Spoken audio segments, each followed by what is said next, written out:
Hey, how's it going tonight? Well, I'm doing pretty amazing. Hope you all are doing pretty amazing, all you guys and gals out there, and had a great day. So yesterday I was kind of talking about, negative traditions and stuff, and I finished off talking about like avoidance, and it was kind of rushed because, I only get 3 minutes for each video, and that's it. That's it. That's all. One and done, right? But yeah, so I just thought I'd finish off saying, like it's never good sweeping stuff under the rug. I know I mentioned a hole, but really it just makes a big pile that you always trip up on. So, I just figured I'd correct myself on that. Yeah, and so, keeping secrets from each other or like secluding one person in like the family, you know what I'm saying? Because that happens, I'm sure, way more often than, I would even think, and what's even happened in my own family, right?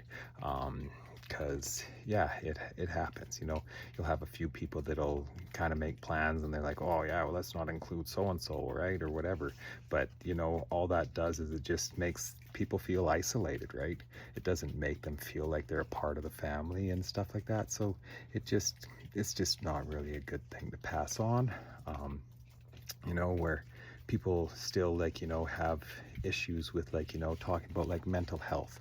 Because I think mental health is like one of the biggest things that, lots of people have to deal with when it comes to family dynamics and things like that. And, negative traditions that are passed on is where people avoid talking about their mental health at all costs. Like, oh, it's fine. It's only weak people have issues or whatever, right? And so it's a taboo, no topic to even talk about for most people. Um, and some of my extended family is kind of like that anyways, in a way. Like they don't even acknowledge, like people can get depressed or anything. They're like, no, that's for the other people, let's just sweep everything under the rug.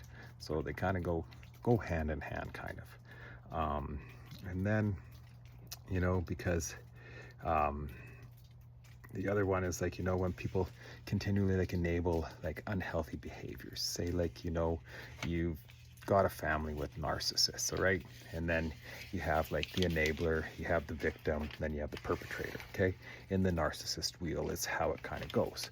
And so usually like, if you're the black sheep, so to say, or whatever, and you're the one like to break the generational traumas, you're going to step out of that narcissist wheel if you can, right? And so what that does is it makes a void in their vacuum, and it's either going to cause those other people to have to look at their issues, or they'll just find somebody else to fill your void, and then that narcissist wheel just keeps going. So you know what, if you have the strength to step out, do it.